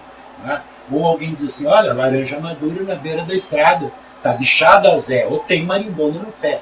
Ou seja, é uma frase de uma música, mas que determina um comportamento estratégico de luta, de guerra, de combate. Né? Ou quando Milor Fernandes, que é um cartunista, diz o seguinte, né? Olha, refletindo sobre a queda de Constantinopla para os turcos seljúcidas, né? 1430, né? 34, eu acho, né? A queda de Constantinopla. E ele diz assim, né? É um aplicativo para o momento atual. Ele diz assim, né? Que os turcos que tomaram a cidade, havia um congresso de sábios, né? O que fazer, o que fazer. E os seljúcidas, né? Tem esse nome. Eram turcos rachichinhos, quer dizer, eles chapavam de rachixe, né? Imagina subir nos muros de Constantinopla, né? Era azeite quente e os turcos bar, né? Vibravam com azeite quente, né? Estavam chapados de rachixe. E ganharam a guerra, tomaram Constantinopla. O que Milor diz, né? No Haikai, enquanto os sábios discutem sem certeza, os imbecis atacam de surpresa. Então, fica um alerta. O alerta. Então esse alerta mora na música. Você pega Elis Regina cantando, como agora, fez uma versão brilhante, né? Vivendo e aprendendo a jogar. Não é? Então, a filosofia nossa é completamente estéril, a filosofia acadêmica. Você pega aqui o núcleo da URGS, é um saco, né, cara? Então, eu aconselho aos ouvintes, né? Ou leiam os originais, que é o que se deve fazer em filosofia. Vai ler Platão, é mais fininho, tá entendendo?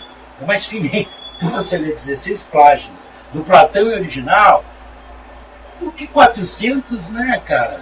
Do núcleo aqui da URGS, né? Sobre Platão, tá entendendo? É isso. Bom, a gente está chegando no final do programa, tem mais uns 10 minutos. Vamos tentar responder o máximo possível do que resta aqui. Tem cerca de umas 5 perguntas, vamos ver se a gente consegue. A onda fascista no Brasil é causa ou consequência das manifestações de 2013? Rapaz, agora, então, longe da... Essa pergunta é complicada. Olha, assim, eu compreendo ela tecnicamente, mas convenhamos, né? Já não é mais moderno se dividir as coisas em causa e consequência. Né? Então fica difícil. Então não é por malandragem que eu vou dizer sim, não, mais uma vez. De certa forma, essa onda atual, ela é consequência, digamos assim, né? De coisas aonde menos influi é o integralismo, digamos, né? Do ponto de vista fascista. Ela tem vertentes, né? Como, digamos, ela é consequência hoje, né? Porque você não pode considerar fascismo apenas a atuação do MBL, né?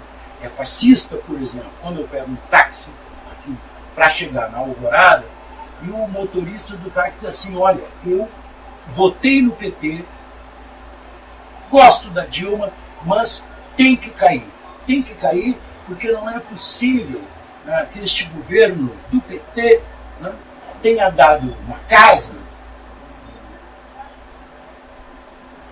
projeto habitacional, né? Minha Casa Minha Vida, né? Porque aquele vagabundo vai pagar uma mensalidade de 200 pila, se não pagar tem seguro, resseguro e eu, né, me fudi no táxi para comprar a minha. Isso é fascismo, ou seja, né, uma rejeição das classes acima daquele que comprou, que fica olhando assim, aquilo ali não é de verdade, que o cara está com um carro melhor que o meu na frente da cara. É a rejeição, né, da ascensão social do outro. Né? As elites rejeitam porque aquele vagabundo não tinha direito. E o pobre também rejeita, né, por ciúme. Né? A questão das cotas, por exemplo. Né? O reclamo, né, da classe média, né, que está lá, o filho do ricaço que está na URGS, reclamando, né, que aquele analfabeto vem de baixo, saiu lá do Alvoradão, né, para fazer um curso na URGS, conseguiu passar para a medicina, e o professor é obrigado a rebaixar o nível da aula, porque para o pobre, para aquela mente pobre, poder acompanhar. Isso é fascismo. Assim como também é fascismo, a vila diz, o cara se acha bom porque conseguiu estar na URGS, tá entendendo? Então, esta rejeição ao desenvolvimento social é um conteúdo extremamente fascista, tá? Né? Este ódio. Né? Por exemplo, outra consequência do momento atual, que não tem a ver com o MBL, isso que eu quero dizer, né? Com a face político-partidária, miliciana do fascismo, que vem de um passado que não tem nada a ver com o integralismo, isso que eu quero dizer. Né? O fascismo não se caracteriza apenas pelas correntes políticas que atuam. O fascismo ele tem esse viés, né, de ódio acumulado social que se libera, né? A caixa de Pandora que se abre quando quebra a Constituição. Todos os ódios são possíveis. Né? O linchamento, né, das pessoas. Não, o cara ali, aquele ali é o Rafael Braga. Né? Quem mandou ele estar no meio de uma manifestação com arma mental? Estava no lugar errado. Tá entendendo? Quer dizer, essa compreensão desumana da relação das pessoas, isso é fascismo. Né? Por exemplo, no Brasil, faz décadas, desde o pós-moderno, isso o Leandro Carnal levanta, eu acho, com grande propriedade, né? Você é obrigado a ser feliz. O Pato está passando com um problema, Rafael diz, não, está tudo bem. Né? E se você disser, estou na rua da amargura, estou com um problema, né? Não, você é obrigado a dizer que está bem. Porque senão está se vitimizando. Vitimizando. Se você botar lá no nosso grupo, né, como eu botei já no dia da vitória do Grêmio, né, cara, uma mulher, né, não estava em traje, né, estava normal, né, mas realmente uma mulher bonita e tal, eu até larguei na frente, só falta me dizer, sabe, né, que eu sou politicamente incorreto, né, e outro, e tal. Quer dizer, você não tem direito, né, cara? Você não pode mais contar uma piada que de repente todo mundo cai de pau, que é machista, que é misógino, sabe? Então, assim, você é condenado a ser perfeito, certo? Isso, cara, é uma imposição extremamente fascista das esquerdas. Hipócrita, porque está se comprovando que enquanto pregava esse moralismo, estava botando a mão no cofre. Completamente hipócrita, né? Quem é que pregava isso? Exatamente uma intelectualidade hoje, que transita de PSDB para PT, de PT para PDT, papapá, né? Um setor intelectual que, enfim, deu força em períodos diferentes à construção de 3 grandes partidos, ou em pequenos grupos, que a primeira vez chega no parlamento, a primeira coisa que faz é pegar o dinheiro público. Ou seja, uma hipocrisia de esquerda. A pergunta da colega Janaína: seria possível fazer uma analogia entre o contexto que nos encontramos com as justificativas que alguns grupos possuem solicitando a aprovação da sociedade a regimes ditatoriais? Sim, isso é um absurdo, isso é muito perigoso. Né? Esses grupos que hoje, né, e até vou dizer assim, né,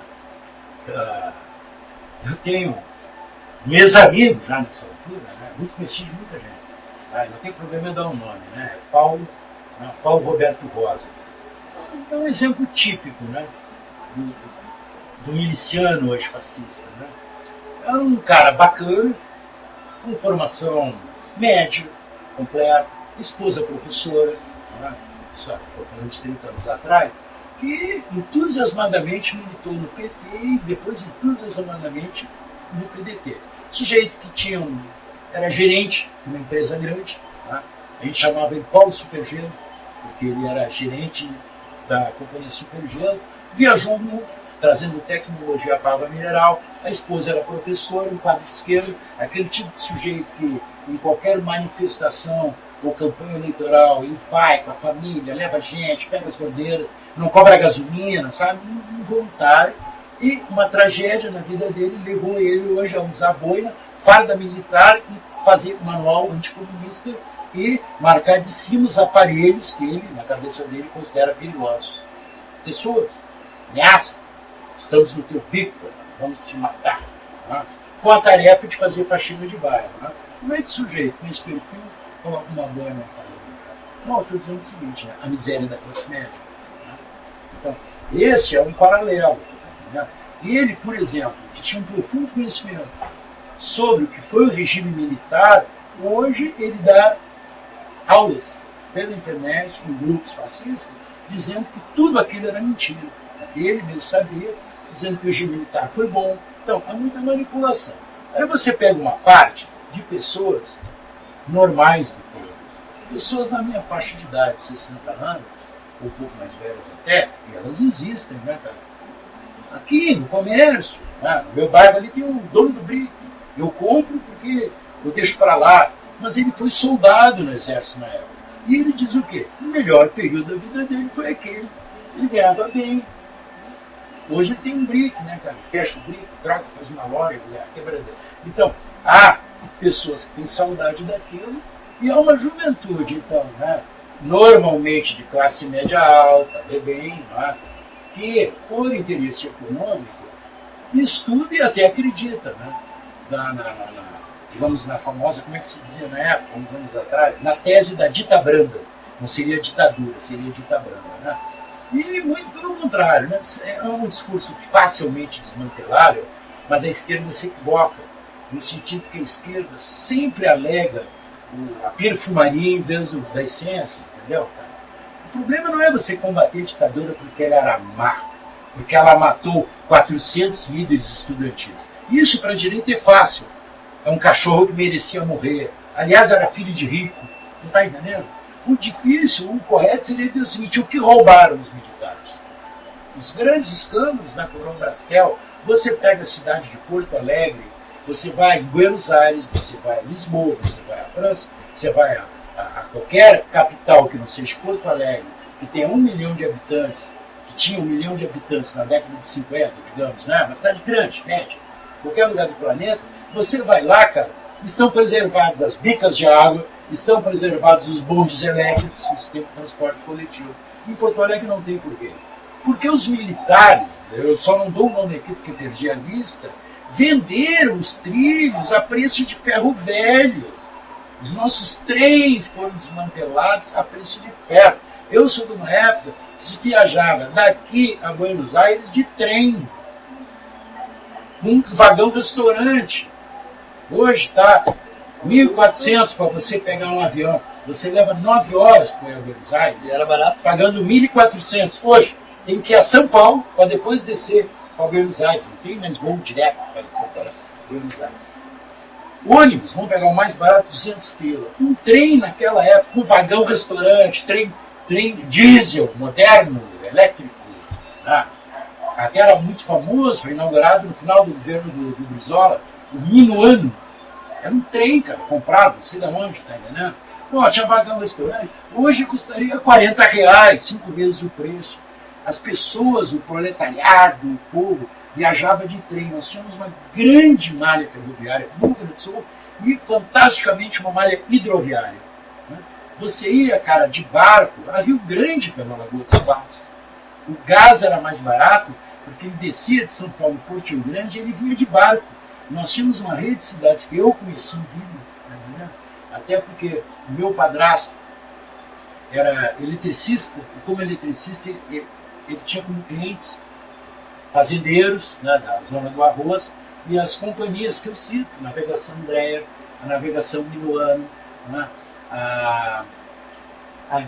Navegação Asmus, né, que, cara, você ia maravilhosamente barato, você pegava uma barca e ia a Palmares, aqui, que é um porto maravilhoso, abandonado, você ia a Cachoeira do Sul, você ia a Taps, ou seja, você tinha uma rede na lagoa de dar inveja ao Mediterrâneo. E hoje não tem nada, tudo via rodoviária. Então, é um absurdo, né? Você, também bem, a tática da esquerda, de querer convencer a juventude que a ditadura era má, é dizendo sempre a mesma coisa. Ah, mas a ditadura matou o Luiz Eurico. Ah, por que o Luiz Eurico é importante? Porque é primo do Ney Lisboa. Você está entendendo? Agora, a ditadura desmanchou todos os trilhos de bonde de Porto Alegre, em Santiago do Chile tem, até no Paraguai tem. Ah, isso não importa. Não. A relação de corrupção, da cretinice dos militares, o enriquecimento. Por exemplo, quer ver? Olha só, cara, isso é tão grave que os militares ficaram fora da Previdência. Né? Você sabe que um coronel da Brigada Militar, correto? Da Brigada, o filho dele tem direito a uma bolsa de R$3.600 por mês para fazer universidade até hoje. Da Brigada. Olha o privilégio do setor que a ditadura deu para os militares.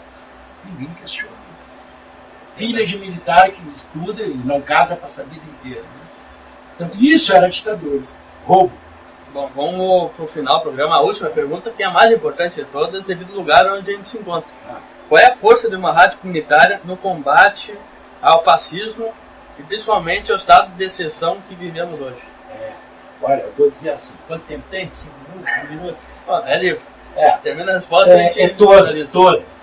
Toda pela natureza da rádio em si. Veja bem, eu sou dos que não diferem rádio por setor. Esta é a rádio livre, esta é a rádio comunitária. Né? Abraços no Brasileiro de Rádio, foi uma associação que eu tive a honra, e até hoje, mesmo pessoas que divergem de mim, dizem, não, verdade, eu fundei. Né? Então eu venho do movimento de rádio livre. Né? Eu participei do movimento anarcopunk de São Paulo. Eu e o povo que fundou o BBC íamos a Buenos Aires e Uruguai para contrabandear equipamento. Né? Mas, num dado momento, a gente percebeu, né, a necessidade de transformar aquilo em lei e fazer a rádio comunitária, que é outra coisa. São 2 movimentos diferentes. Né? As rádios livres eram rádios da pequena burguesia radicalizada, de corte anarquista, né, com nichos paulistas. Então, tem gente que acredita naquilo, entendeu? Mas é coisa de professor universitário. Né? Lê a obra de referente, né? Da Marisa Miliani, ou do fugiu agora, né? Mas me vem. Né? Que toca sobre rádio, do Félix Guattari, né?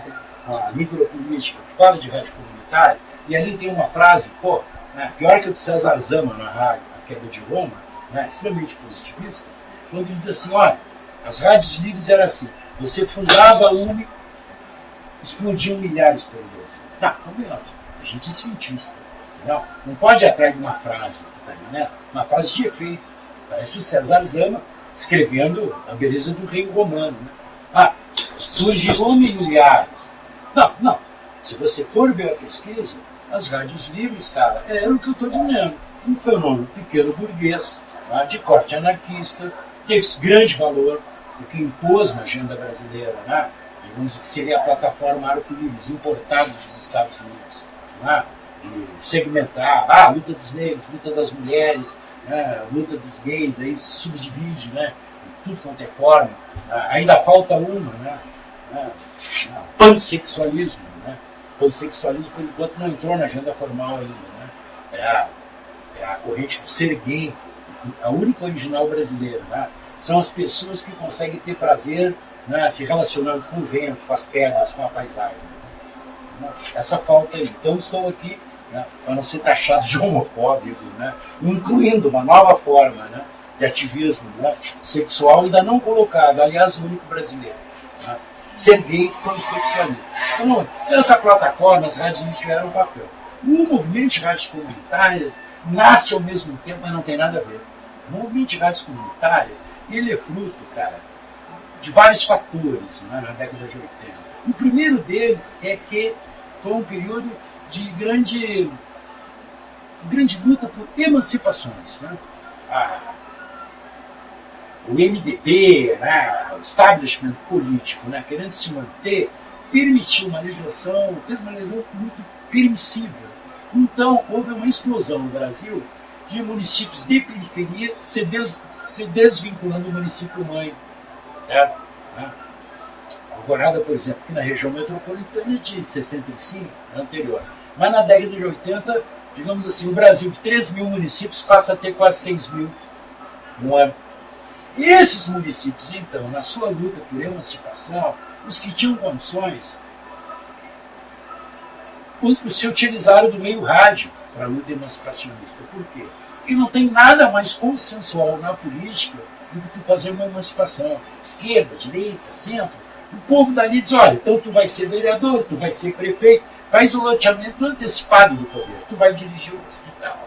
Não, porque como está a emancipação, se cumprir o acordo, todas as correntes políticas são contempladas. Por isso os municípios emancipados de primeiro mandato, eles tocam um pouco para frente para esse aspecto consensual. Nesse aspecto, então, era consenso de todo mundo, o fulano quer fazer uma rádio. Então todo mundo botava força. Essas rádios, nessa etapa, se iniciam em meados dos anos 80, paralelo ao movimento de rádios livres, elas já nascem com 3 vezes o tamanho desse equipamento profissional, porque elas são feitas por radialistas desempregados. Tá? Porque, ao mesmo tempo, ocorria a introdução, né, dos sistemas, das novas tecnologias nas rádios, o que desempregou. Então você tinha, meados dos anos 80, diversas componentes que funcionaram o chamado movimento de rádios comunitárias, né? Diferente da Rádio Livre. Né? A Rádio Livre ela tinha um sentido mais ideológico, equipamento artesanal, a válvula, né? Parecido com o Glauber Rocha, né? Basta você ter um microfone, uma ideia na cabeça, 3 pessoas, voluntarismo, né? Completamente diferente o modelo de gestão e a plataforma política. No movimento de rádio comunitário, ele vai ser fruto, então, né, de um exército, né, de reserva, de mão de obra, né, no radialismo desempregado. Ele vai ser fruto do poder político de mais de 1.300 municípios com rádios, que foram no FHC para dizer que queremos uma lei para legalizar aquelas rádios. Vai ser fruto também do interesse do governo do FHC, da esperteza do ministro Sérgio Mota. Se não, vamos legalizar. Mas nós também temos 1.500 comerciais que não tem espaço no espectro. Então foi feito um acordo entre o petismo, da Abraço, e o governo e a FHC, antes que o Lula chegar ao poder, o primeiro governo da FHC. Fez-se a lei, né? Legalize-se as 1.500, onde o PT tinha ascensão, todo mundo tinha, municípios emancipados, né? Não tinha um acordo partidário. Mas a Abraço, então, já fundada, organizou isso aí, está entendendo? Existe fundação do Abraço, a criação da lei. Ora, havia um interesse, e era muito bom que houvesse, né, de uma nova indústria, principalmente, né, regionalizada em Minas Gerais, né, Santa Rita de Sapucaí, onde surgiu de um galpãozinho que eu conheci, que era, né, digamos, o dobro desta rádio, um rádio técnico, que tinha um gerente muito esperto, né, chamado Júlio, que olhou para o movimento e disse, vamos ficar ricos, né, e convenceu o dono da eletrotécnica, disse, né, tanto cria para ti, e ele pirateava placas americanas e transformou aquilo numa indústria que hoje vende equipamentos para o mundo inteiro, né, que é a Teclar, né, sabe? Então, os transmissores Teclar, ele legalizou, claro, tal. Então, assim, havia no Nordeste a Apple, havia no Rio de Janeiro a Montel, hoje eu estou vendo aqui, né, a transmissora, deixa assim, né, de outras indústrias aqui de Veranópolis, nós tínhamos no Rio Grande do Sul, em Palmeiras das Missões, né, o Sadi. Então, assim, quer dizer assim, exército de reserva, peso político, grana, porque essas indústrias financiavam o movimento. A gente fazia congresso, movimento de rádios comunitárias, sempre aberto a rádios livres também. E as rádios livres foram transitando para comunitárias. Parte radicalizou e disse, eu sou mulher, abaixo a lei, tu tá entendendo? Então, mas não foi o movimento de rádio comunitária que destruiu o rádio. O rádio livre já estava no ocaso por um novo momento, né, no Brasil. Então, nesse aspecto, tá, foi o movimento de rádios livres, os teóricos do movimento de rádio livre, entendeu? Que não sumiram. Não. Eles se aninharam em ONGs dos anos 80 até agora, o final do governo Lula, se aninharam em ONGs de capacitação, ou foram ser professores da universidade. E eles são tão responsáveis como a Anatel, pelo governo, pela criminalização, porque eles fizeram a operação teórica de dividir, então, a rádio comunitária em rádios comerciais, rádios de padres, rádios de pastores, né? E elogiando um modelo de rádio livre que não existe mais, ao menos em massa, que é o rádio, ICM, né? Também tem a sua transmissão, né, analógica, FM. Né? Isso aqui é o que, digamos, a entidade, quando eu saí da Abraço, com um grupo de 148 militantes, quase todos do PT, VBI, né? Da PDT não, eu sou do PDT, está lá os nomes, ainda reúno com eles até hoje. A gente constituiu a RBC, Rede Brasil de Comunicação Cidadã, de 148 pessoas, que é um ódio puro, né, de qualquer setor da comunicação no Brasil. Eles perguntam assim, vocês são uma entidade? Não. Por quê? Não temos CNPJ? Vocês têm uma direção? Quem é o presidente? Não. A gente se reúne e tira deliberações. Vocês são anarquistas? Não. Está entendendo? Mas temos intervenção real na realidade. Somos às vezes chamados para defender teses no Planalto. Então, assim, para nós, aqui eu estou falando enquanto RDC, eu sou parte da coordenação nacional, nós não separamos o conceito de livre, de comunitário, nós separamos rádio, como fazem eles, como faz a lei. A lei não vem aqui fechar essa rádio porque ela é comunitária, porque ela é livre. Não, ela vem porque não pode ter uma rádio sem autógrafo, não. Ora, se a direita não separa, porque seria uma imbecilidade da esquerda separar também. Por quê? Porque aí, meu amigo, se cria essa oposição falsa e fascista de que rádio comunitária é melhor que essa aqui, porque tem mais equipamento, porque atinge mais, entendeu? Ou porque não pode ter político. Mas para um pouquinho. Por que as rádios do MST, que são 40, que levam toda semana o Edgar Preto, filho do Adão, para dar entrevista, ele não é político? Você está entendendo? Por que essa rádio, então, aqui, não pode pegar R$50, tá? Do vereador do bairro, que aqui era o Olibone, digamos, né? Mas se fosse do PTB, para o cara comprar 5 vinhos plásticos para a festa, aí ele é condenado porque ele é política. Por quê? Porque não está na linha dos que são aceitos como polícia. Olha bolas, né, cara? As rádios da Abraço hoje não existem mais. É uma lista de CNPJs, sabe? Isso eu digo, afirmo e debato.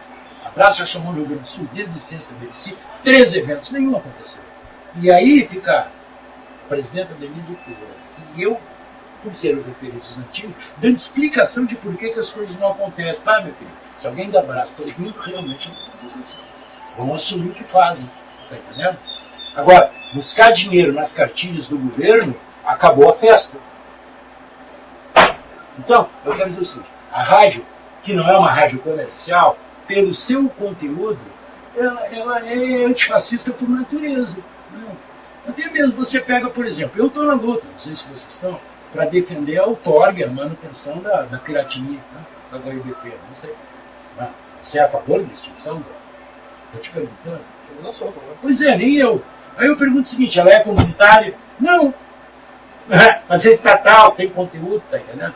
Então, se você for ficar nesta falsa oposição no movimento de comunicação, você leva à falência total. O que eu chamo de falência total? Ora, bolas, o governo Lula, nós acreditamos, cara, eu fui dos primeiros, eu fui consenso no país para coordenar o departamento de rádio no Ministério. Um governo que mentiu. E eu, por lealdade, responsabilidade, passei 14 anos sendo acusado por correntes do PT e até o Bruno Lima Rocha, que é dirigente anarquista, de pelego do Lula, e não sou filiado do PT. Por quê? Porque era contraproducente você dizer que foi um governo que mais fechou, que mais prendeu. O da Dilma prendeu em um ano 3.600 rádios. O FHC em 8 anos não deu 700. O PT em 8 anos passou de 8.000, cara. Mandava outorga e mandava fechar. Ó, aí vem a mídia monopolizada fazer o que fez, mentindo. E não basta a Frente Brasil Popular dizer que a culpa é só da mídia, não, querido. Houve erros táticos, inclusive no campo da comunicação. Cadê a rede para defender o governo de esquerda? Não existia. Entendeu? Então, estou dizendo o seguinte, em si, toda a rádio comunitária, né, ela é antifascista por natureza, pelo seu conteúdo. Tem mais. Vou fazer agora uma bola de cristal, certo? Uma previsão. Como faliram aquele modelo de rádio livre, pequeno burguês, da década de 80, assim como foi levado à falência mais de 12.000 rádios reais que existiam pelo governador Dilma. Não. Ora, bem, você fica com o conceito burguês, né? Ah, a rádio para ser de esquerda não pode cobrar comercial. Ô, meu velho, então o cara da tenda de verdura para ser de esquerda não pode cobrar. Isso é uma imbecilidade burguesa que a esquerda se convenceu. Não, é o único modelo de rádio que não pode ganhar dinheiro, claro, quebra, né? Outro bota do bolso. Botar do bolso, meu querido, só em rádio livre, que 3 pessoas ouvem. Tá entendendo?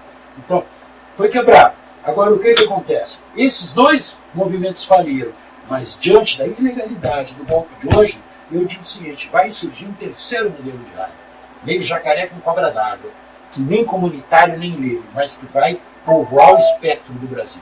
Vamos para frente. Vai povoar. É bom para Deus. Por quê? Exatamente. Por quê?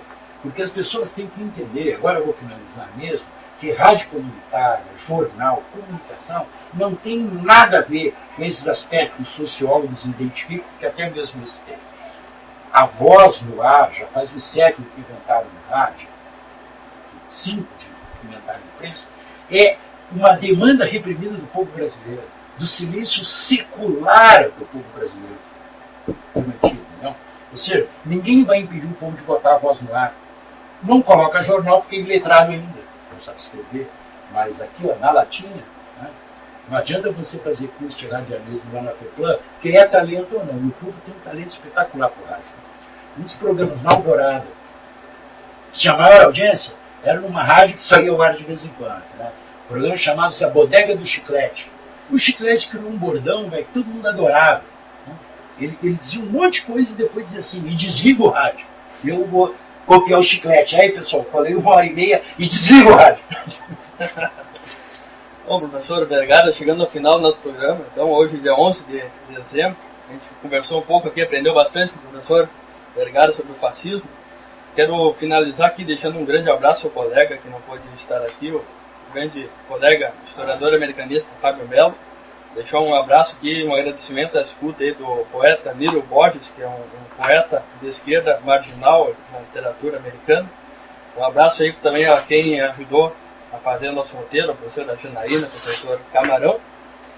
E eu deixo aqui um abraço no coração de todos e uma conclusão final do nosso convidado, lado especial. Agora cabe nós agradecimentos. Olha, gente, não há maior prazer, né, para mim, do que gravar em rádio comunitária, né? Porque essa tem sido uma luta aí, né? Pô, já estamos em 2016, né? Você já ultrapassa 30 anos, né? E, poxa, né, cara? Ainda mais que eu sei as perguntas, né, dos professores americanistas, né? Eu insisti com o Rafael, havia outros temas, então eu tinha mais fascismo, e ficou claro, né? Pelo menos porque eu não sou especialista em fascismo, do ponto de vista doutoral. Sim, né? No ponto de vista prático da vivência. Eu acho que eu vou voltar só para me despedir, né, ao próprio passado. Né? Aquela condição que eu coloquei, né, de família, de ter um pai que não era pai, que eu só vi por causa dele, e o outro que só me dava pau, eu nasci um cara livre. Eu não tive pai. Ou seja, eu não fui domesticado.